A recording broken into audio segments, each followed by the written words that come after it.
Hello friends, स्वागत है आपका अपने चैनल ई गुरुकुल ज्ञान पर।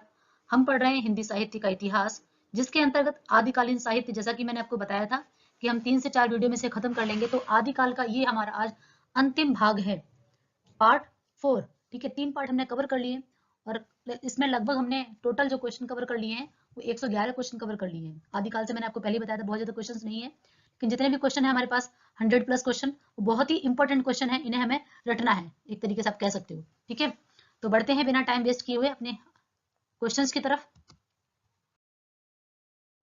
क्वेश्चंस को शुरू करने से पहले हर बार की तरह आज का सुविचार है, राह संघर्ष की जो चलता है, राह संघर्ष की जो चलता है वही संसार को बदलता है। जिसने रातों से जंग जीती, जिसने रातों से जंग जीती, सुबह सूर्य बनकर वही चमकता है। हमको मेहनत करनी है, जी तोड़ मेहनत करनी है, क्योंकि मेहनत से ही सफलता हासिल है और कोई दूसरा ऑप्शन नहीं है हमारे पास।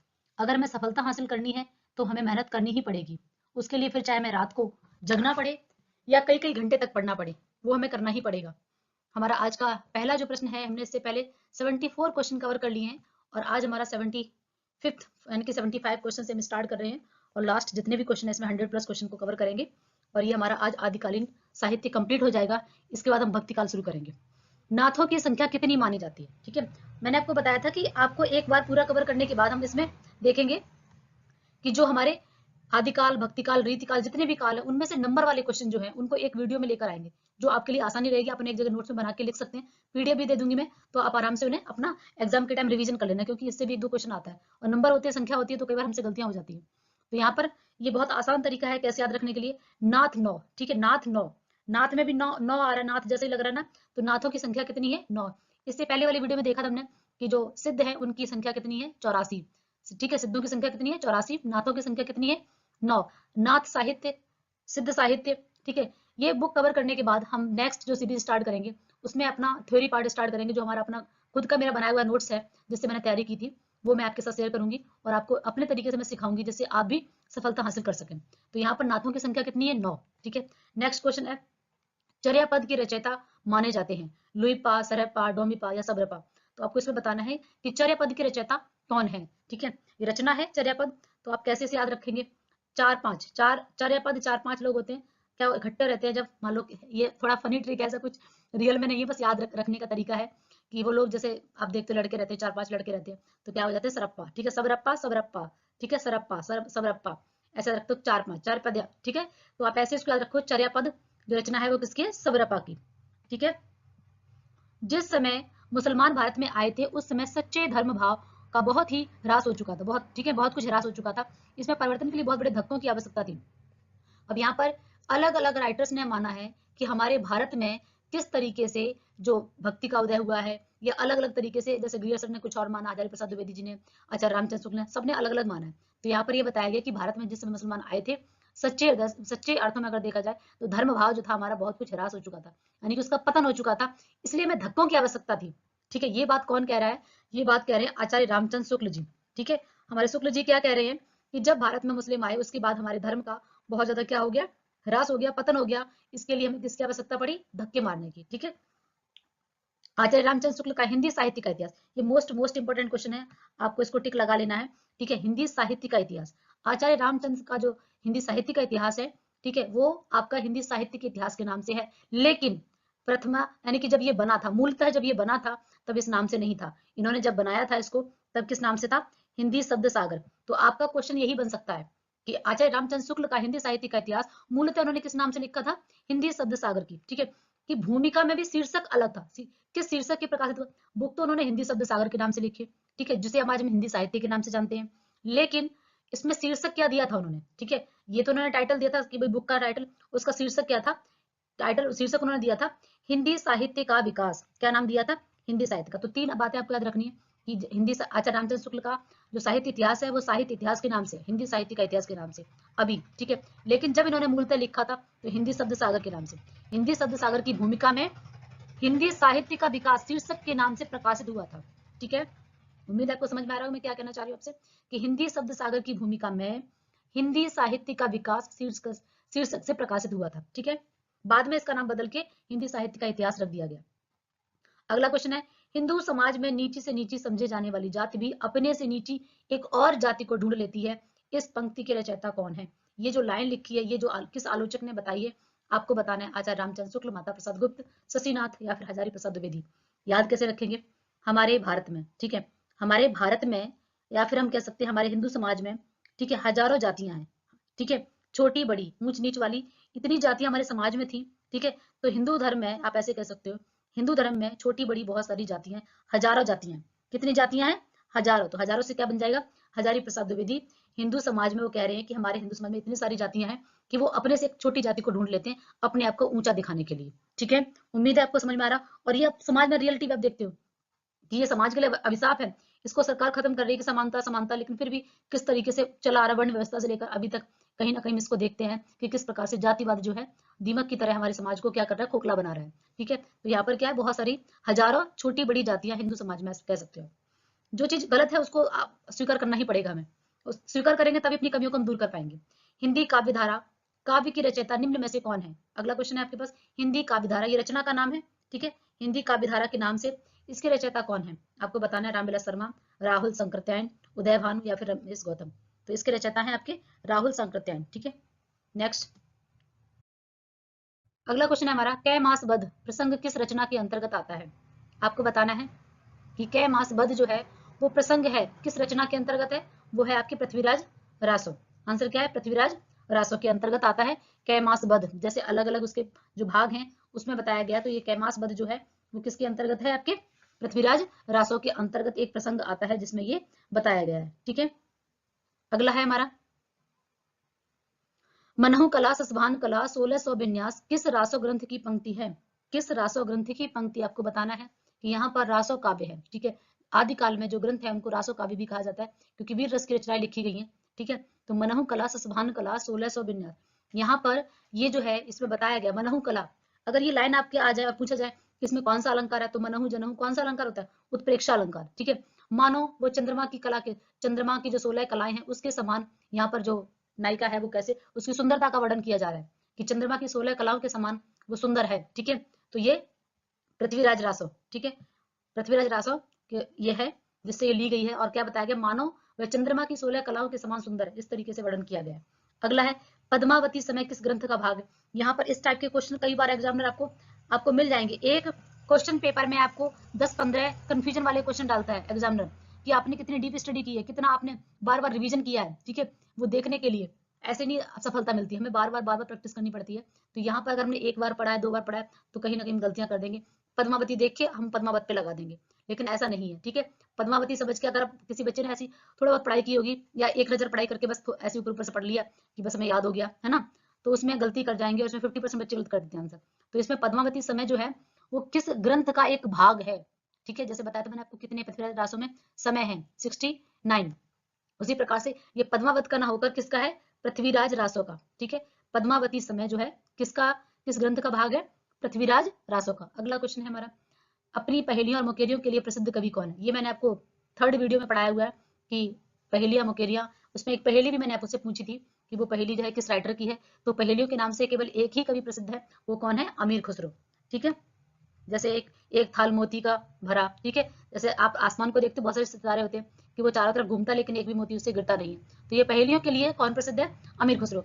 अगला है, ये 3 क्वेश्चन जो है ऑलरेडी हम 3rd जो पार्ट हमने पढ़ा था उसमें किसी और क्वेश्चन के थ्रू हमने इसे कवर किया था, ठीक है। अगर आपने 3rd वीडियो मेरा देखा होगा तो आप इन क्वेश्चन को तुरंत आंसर लगा पाएंगे। 84, 85, 86 तीनों ही क्वेश्चन हम ऑलरेडी डिस्कस कर चुके हैं, ठीक है। अगला क्वेश्चन है, मैथिल कोकिल के नाम से प्रसिद्ध कवि है।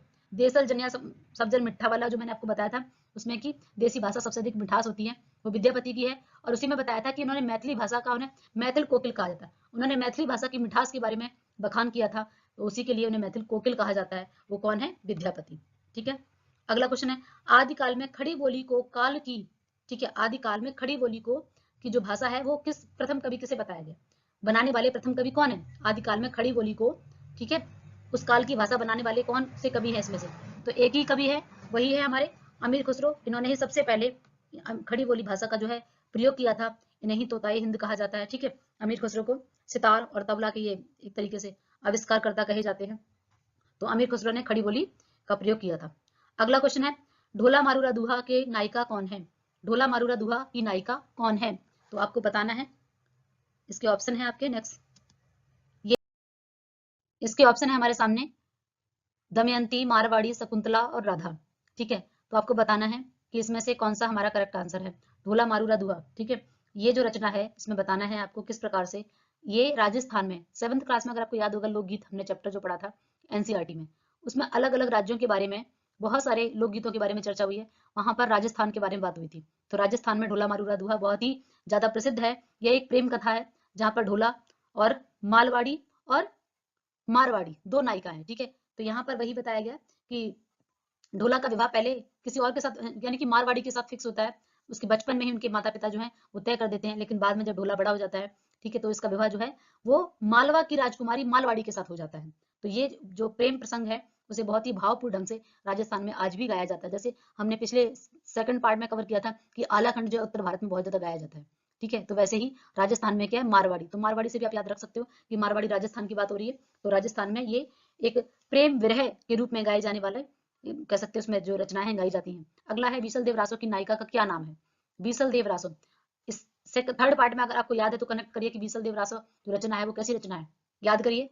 आपको मैंने बताया था ये क्वेश्चन, ये एक गेह रचना है। ठीक है, ये एक पद्यात्मक रचना है जिसे गाकर पढ़ते हैं। ठीक है, तो ये बीसल देव रासो जो है गेह, मूलतः गेह रचना है। ठीक है, इस तरीके से क्वेश्चन इसमें पूछा जाता है। इसकी नायिका के बारे में क्वेश्चन पूछा गया। ठीक है, पद्मावती नहीं है।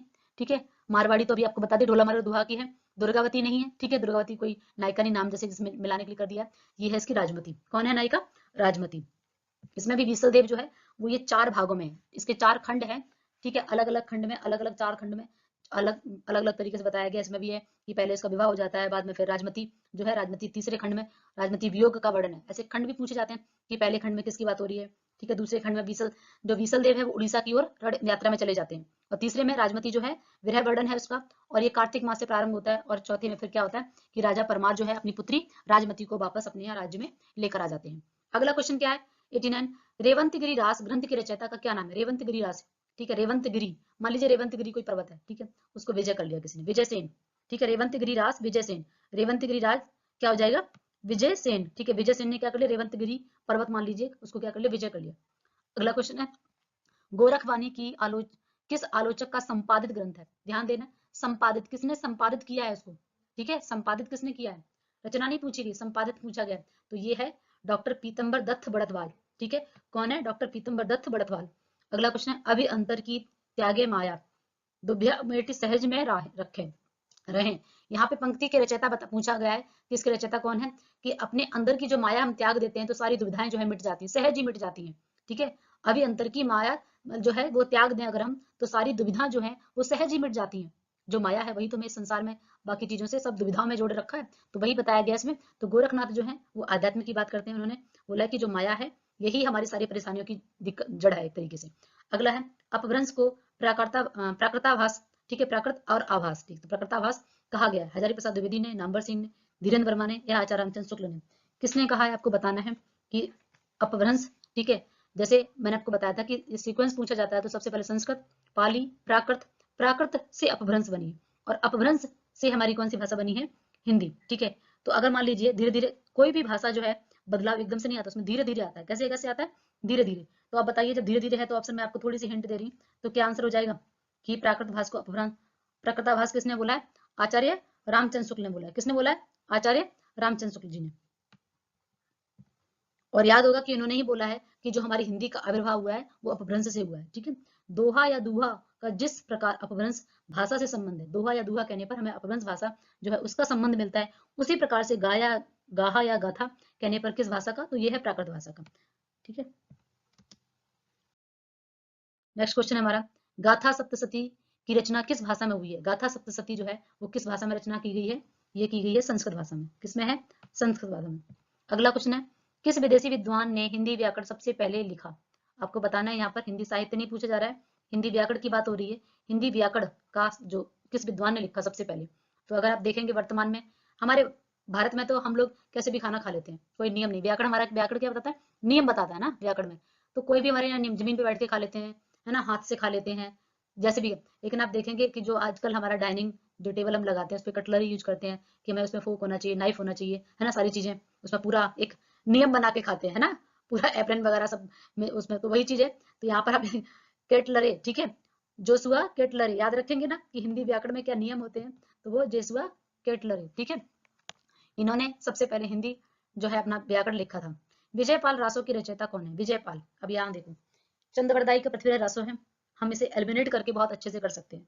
कुछ 12 रचना है जिसमें से अगर आप एक दो भूल भी जाते हैं तो बाकी जो ऑप्शन होंगे उनकी रचना आपको याद होंगी, उनकी ट्रिक आपको याद होगी, तो आसानी से अपने क्वेश्चन पे पहुंच जाएंगे। जैसे आप देखेंगे चंद्रवरदाई की कौन सी है? पृथ्वीराज रासो, ठीक है। 20 नर, याद आया, पिछली क्लास में बताया था कि 20 नर, ठीक है, नरपति नाला, ठीक है। तो बीसल देव रासो किसकी रचना है? नरपति नाला, 20 नर, याद आया कि बीसल देव रासो की रचना कौन सी है? नरपति नाला, ठीक है। अगली है जगनिक, कौन जगता है दूसरे के माल के लिए? परमाल, परमाल के लिए जगते हैं, तो कौन सा बचा इसमें, ठीक है, कौन सा बचा? नल्ल सिंह, क्या बचा आपके? नल्ल सिंह। विजयपाल रासो रचना किसकी है? नल्ल सिंह की, इसको याद रखना है, ये गलती मत कर देना, ठीक है। यहाँ पर नरपति नाला की 20 नर है, 20 नर याद रखना है आपको, ठीक है। तो बीसल देव नरपति, यहाँ पर आप विजय, ठीक है, विजयपाल से विन, वी आई, ठीक है, विन, विजय, विन करना किसी चीज को, इंग्लिश में हम बोलते हैं ना विन कर लिया, विन मतलब क्या? विनर है, विन है, तो यहाँ पर विन से मतलब है, यहाँ इसका वी ले सकते हैं आप यहाँ पे, ठीक है, और यहाँ पर ना, तो विन, ठीक है। विजयपाल, विजयपाल रासो किसकी? नल्ल सिंह की। अगला है सहजयान के प्रवर्तक कौन है? सहजयान के प्रवर्तक कौन है? ये है आपके सहरपा, ठीक है। सहरपा जो है वो कौन है? विजययान जो है उसके प्रवर्तक हैं, ठीक है। नेक्स्ट क्वेश्चन है हमारे पास, सिद्ध 84 सिद्धों की प्रथम सिद्ध कौन है? सिद्धों की संख्या फिर से आ गया, अगर हम बार बार देखते रहेंगे तो भी में याद हो जाएंगे। सिद्धों की संख्या कितनी है? 84, ठीक है। नाथों की कितनी है? 9। तो अब बताना है कि 84 सिद्धों में सबसे प्रथम सिद्ध किसे कहा जाता है, तो वही है हमारे सरपा, ठीक है। सरपा को हिंदी का प्रथम कवि भी माना जाता है, ठीक है, अलग अलग राइटर्स के द्वारा अलग अलग लोगों ने बताया, तो सरपा सर्वमान्य है। इसी प्रकार से सर्वाधिक रचित काव्य किस साहित्य के अंतर्गत आते हैं? हमारे पास हिंदी साहित्य, हम जैन साहित्य को पढ़ते हैं, नाथ साहित्य को पढ़ते हैं, सिद्ध साहित्य को पढ़ते हैं, ठीक है, और बौद्ध साहित्य को पढ़ते हैं, बौद्ध, सिद्ध, नाथ, ठीक है, जैन। तो इसमें सबसे अधिक जो रचित काव्य हैं वो जैन साहित्य के हैं। किसके हैं? जैन, ठीक है। जैन कवि सबसे ज्यादा मिलते हैं, उनके द्वारा रचनाएं सबसे ज्यादा, ना ही आपको नाथों की मिलती है, ना ही इतनी सिद्धों की मिलती है, ठीक है। तो सबसे अधिक जो है वो जैन साहित्य की। अगला क्वेश्चन है हमारा, करकंड रचित के रचयिता कौन है? ठीक है, करकंड रचित के रचनाकार कौन है? करकंड रचित के रचनाकार कौन है? आपको बताना है। पुष्पदंत, स्वयंभू, ठीक है। पुष्पदंत, तो पुष्पदंत भी नहीं है, स्वयंभू नहीं है, ठीक है। आपको नाम से नाम मैच कर, देखो इसमें आप आराम से कर सकते हो, करकंड, ठीक है। यहाँ पे नाम दिख रहा है आपको, रचना का नाम क्या है? करकंड, तो कौन है? कनका, कनका मरमुनि, ठीक है, कौन है? कनका, यहाँ पे क दो बार आ रहा है, ठीक है। करकंड तो कनका, ठीक है। किसकी रचना है? पुष्पदंत और स्वयंभू की बहुत ही प्रसिद्ध रचनाएं हैं, इनको हम डीपली अध्ययन करेंगे, देखेंगे इनके बारे में, और धनपाल की आप पहले पढ़ चुके हो, ठीक है। तो यहाँ पर ये करकंड जो है कनका मर की है, ठीक है। अगला क्वेश्चन है, भारतीय भाषा में रचने वाले प्रथम इस्लाम धर्मावलंबी कवि कौन है? इस्लाम धर्मावलंबी, ठीक है, इस्लाम धर्म से जो कवि हैं वो उन्होंने भारतीय भाषा में जो रचनाएं रची है वो कौन है? अब्दुल रहमान, ठीक है, अब्दुल रहमान, जिनकी संदेश रचना जो है आपको याद होगा, अब दिल में संदेश रह गई, याद आया रचना? संदेश रासक रचना जो है किसकी है? अब्दुल रहमान की। अब्दुल में क्या रहेगा? संदेश रह गए, इस तरीके से आपको याद कराई थी रचना। अगला है, पृथ्वीराज रासो को सुखी सुख सुखी संवाद के रूप में रचित रचना मतलब किसने माना, किस आलोचक ने माना है कि इसके जो संवाद है वो किस रूप में रचित है? अलग अलग तरीके से, जैसे विद्यापति की जो पदावली है, ठीक है, उसके बारे में नेक्स्ट क्वेश्चन से डिस्कस करेंगे, पहले इसके बारे में देख लेते हैं कि पृथ्वीराज रासो को सुख सुखी, ये क्वेश्चन मोस्ट इंपोर्टेंट है, यहाँ से क्वेश्चन बन जाता है आपका, ठीक है। अगर क्वेश्चन यही आ जाए कि पृथ्वीराज रासो किस रूप में रचित है सुख सुखी संवाद में, ठीक है, या फिर भृंगी भृंगी अलग अलग नाम से आपको दे दिया जाएगा, तो आपको बताना है कि सुख सुखी संवाद के रूप में कौन सी रचना रचित है? पृथ्वीराज रासो, ठीक है। तो ये क्वेश्चन आपका ये बन गया है।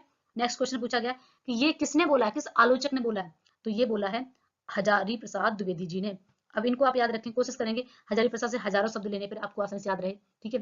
अब यहाँ पर देखिए, पृथ्वी पर हजारों लोग सुख सुख करते रहते हैं, ठीक है, कभी इसकी बुराई कभी उसकी बुराई, सुख सुख, तो पृथ्वी पर हजारों लोग सुख सुख, पृथ्वी से बन जाएगा पृथ्वीराज रासो, सुख सुख से क्या बन जाएगा? सुख सुखी संवाद बन जाएगा, और हजारों से क्या बन जाएगा? हजारी प्रसाद द्विवेदी। अगला क्वेश्चन है हमारा, किस हिंदी काव्य में सर्वप्रथम 12 मासा का वर्णन किया गया है? ठीक है, क्वेश्चन आपसे पूछा गया है कि किस हिंदी काव्य में सर्वप्रथम, ठीक है, आपको बताना है। ये क्वेश्चन मैंने आपको अभी थोड़ी देर पहले जस्ट अभी डिस्कस किया था कि हमारी जो रचना है गेह रचना, कौन सी रचना है इसमें से? मूलतः जो गेह रचना है वो कौन सी है? बीसल देव रासो, ठीक है, बीसल देव रासो। अभी जस्ट एक मिनट पहले आपको बताया मैंने कि बीसल देव रासो में कितने खंड है? 4 खंड है, ठीक है। इसकी नायिका का नाम अभी मैंने पूछा था आपसे, क्या नाम है? राजमती, ठीक है।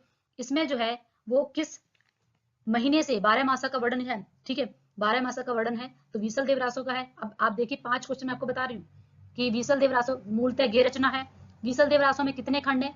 4 खंड हैं। बीसल देव रासो की नायिका कौन है? राजमती है, ठीक है। राजमती का वियोग वर्णन तीसरे खंड में है। इसके बाद क्वेश्चन है नेक्स्ट आपका कि 12 मासा का वर्णन सबसे पहले किसमें किया गया? बीसल देव में किया। अब 12 मासा में भी जो 12 महीने हैं उनमें से किस महीने से प्रारंभ होता है? ये क्वेश्चन भी आप नोट कर लीजिए, जो मैं आपको एक्स्ट्रा बता रही हूँ ये क्वेश्चन आप नोट करते जाइए कि 12 मास में भी किस महीने से है? तो कार्तिक मास, जो कार्तिक महीना आता है हमारा हिंदी में, उस कार्तिक मास से प्रारंभ होता है। तो याद रहेंगे। एक बार फिर से रिपीट करते हैं कि मूलतः ये रचना कौन सी है? बीसल देव, ठीक है। बीसल देव जो रचना है उसके रचनाकार कौन है? 20 नर, तो कौन हो जाएगा? नरपति, ठीक है। इसके बाद आपका क्या है कि इसमें कितने खंड है? 4 खंड है। इसकी नायिका कौन है? राजमती। राजमती का वियोग किस खंड में है? तीसरे खंड में, ठीक है। उम्मीद है कि आपको बीसल देव रासो से जितने भी आपके इसके फैक्ट हैं वो मैंने आपको बता दिए हैं, ठीक है। अब देखेंगे इसके नरपति नाला, ठीक है। बीसल देव रासो के रचनाकार कौन है? नरपति नाला। तो 20 नर बताए थे मैंने आपको। अगला है कीर्ति लता और कीर्ति पताका के रचनाकार कौन है? 2 इंपॉर्टेंट रचनाएं हैं, ठीक है। ये बहुत ही प्रसिद्ध जो कवि हैं विद्यापति, विद्यापति की रचना है कीर्ति लता और कीर्ति पताका, ठीक है। अगला क्वेश्चन, जो कीर्ति पताका है वो अप्राप्य है, मिली नहीं है, लेकिन कीर्ति लता जो है वो हमारे पास है, ठीक है। अब अगला क्वेश्चन हमारा दिया गया है, अपनी किस रचना को विद्यापति ने कहाड़ी कहा है? तो कहाड़ी जो कहा है वो कीर्ति लता को ही कहा है, ठीक है। कहाड़ी जो है वो कीर्ति लता को ही कहा है और ये अभट्ट भाषा में है। इसको नोट कर लीजिए आप कि जो इनकी विद्यापति की कीर्ति लता जो रचना है वो किस भाषा में? अभट्ट भाषा में है। और इसमें जौनपुर शहर का वर्णन है। एक क्वेश्चन भी ये पूछा गया एक बार कि जौनपुर शहर का जो वर्णन है विद्यापति की किस रचना में है? तो कीर्ति लता में ही है। और ये किस संवाद में? जैसे भी हमने पढ़ा था कि पृथ्वीराज रासो सुख सुखी संवाद में है, वैसे ही ये भृंग भृंगी संवाद में लिखी है। भृंग भृंगी संवाद में लिखी हुई रचना कौन सी है? कीर्ति लता। कीर्ति लता बहुत ही इंपॉर्टेंट है क्योंकि कीर्ति पताका हमें अप्राप्य मिली नहीं है, साक्ष्य नहीं है इसके, इसलिए कीर्ति लता के जो क्वेश्चन है वो मैं फिर से रिपीट कर दे रही हूँ कि विद्यापति ने से काव्य न कहकर कहाड़ी कहा है, ठीक है। इसमें जौनपुर शहर का वर्णन है। और नेक्स्ट क्वेश्चन है हमारा मोस्ट इंपोर्टेंट, भृंगी भृंगी, ठीक है। भृंग भृंगी संवाद में कौन सी रचना है? कीर्ति लता, ठीक है। अगला क्वेश्चन है, मैं हिंदुस्तान की तूती हूँ, अगर तुम वास्तव में मुझसे कुछ पूछना चाहते हो तो हिंदी भी पूछो, ठीक है। ये तो आपने बस आंसर उसी में दिया हुआ है कि तोताई हिंद, तूतीय हिंद किसे कहा जाता है? अमीर खुसरो से, अमीर खुसरो को। तो ये आंसर बहुत आसानी से आप पकड़ सकते हो इसे। अगला क्वेश्चन, आचार्य रामचंद्र शुक्ल द्वारा विरचित, अभी आचार्य रामचंद्र शुक्ल का इतिहास, ठीक है। हिंदी साहित्य का जो इतिहास इसी नाम से हम जानते हैं, लेकिन प्रारंभ में ये क्या था? हिंदी शब्द सागर की भूमिका, ठीक है। उसके इसका प्रकाशित वर्ष जो है वो क्या है? वो है आपका 1929, 1929। अगला क्वेश्चन है हमारा, यह सिर नवे न राम को नाही गिरियो टूट, आन देव नहीं परस यह तन जाओ छूट, ठीक है। अब यहाँ पर क्या बताया जा रहा है कि हम पहले तो भगवान का नाम लेते नहीं है, ठीक है। बाद में जब माया शरीर जो है छूटने लगता है तो किस तरीके से भगवान की भक्ति की बात करते हैं तब हम नहीं कर पाते हैं, ठीक है। अब इसको याद कैसे रखें? बहुत सी ऐसी रचनाएं हैं, ठीक है, उनकी लाइनें हैं जो याद नहीं रहती हैं, लेकिन हमें छोटी छोटी चीजें पकड़नी है तो शायद अपने आंसर तक पहुंच सकते हैं, ठीक है। अब यहाँ पर देखिए, यह सिर नवे न राम को, ठीक है। हम राम के चरणों में गिरने की बात करते हैं, ना ही गिरियो टूट, ठीक है। तो आप याद रखिए, रामकू से आप याद रख सकते हो क्योंकि मैं तो इसी तरीके से याद किया था, तो ये कोटेशन मुझे हमेशा याद रहती है कि सिर हमारा कहाँ नवता है? सिर नवे। हम भगवान के चरणों में क्या करते हैं? सिर नवाते हैं। भगवान राम के चरणों में क्या करते हैं? सिर नवाते हैं। तो चरण दास की रचना है ये। सिर किसके चरणों में नवाते हैं? भगवान राम के। तो सिर नवे न राम को, ठीक है। अगला है, कुटिल केस सुदेश पोह विचरित पिक सद, कमल गंध वैसंद हंस गति चलती मंद मंद, ठीक है। ये जो बताया गया कि इसमें जो है ये चंद्रवरदाई की रचना है, ठीक है।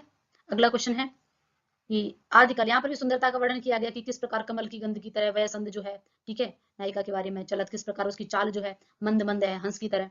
आदिकाल को अत्यधिक विरोधों का व्याघातों का युग किसने कहा है? आदिकाल को अत्यधिक विरोधों और व्याघातों का काल किसने कहा है? ये कहा है आपके हजारी प्रसाद द्विवेदी जी ने। किसने कहा है? हजारी प्रसाद द्विवेदी जी ने। लास्ट क्वेश्चन है, आदिकाल को अपभ्रंश काल, ठीक है। आदिकाल को अपभ्रंश काल, यानी आदिकाल जो है, अपभ्रंश मतलब टूट फूट, धीरे धीरे किसी चीज में अगर टूट फूट होगी तो कैसे होगी? धीरे धीरे। धीरे धीरे से क्या बन जाएगा? धीरेन्द्र वर्मा। धीरेन्द्र वर्मा ने आदिकाल को हजारी प्रसाद द्विवेदी ने क्या बोला है? याद करिए, आपको मैंने बताया था कि आदिकाल को हजारी प्रसाद द्विवेदी ने आदिकाल ही बोला है, हजारों लोगों ने। आचार्य रामचंद्र शुक्ल ने क्या बोला है? वीर गाथा काल, ठीक है। आपको बहुत सारे मैंने क्वेश्चन करा दिए। आज हमारा ये पार्ट जो है कंप्लीट हो चुका है। 111 हमने इसमें क्वेश्चंस कंप्लीट कर लिए। इसके अलावा भी और भी अगर मेरे नोट्स में जो इंपॉर्टेंट क्वेश्चन उनके लिए उनको भी मैं आपके सामने लेकर आऊंगी। वीडियो को पढ़ते रहें, आगे बढ़ते रहें, तैयारी में जुटे रहें। Thank you.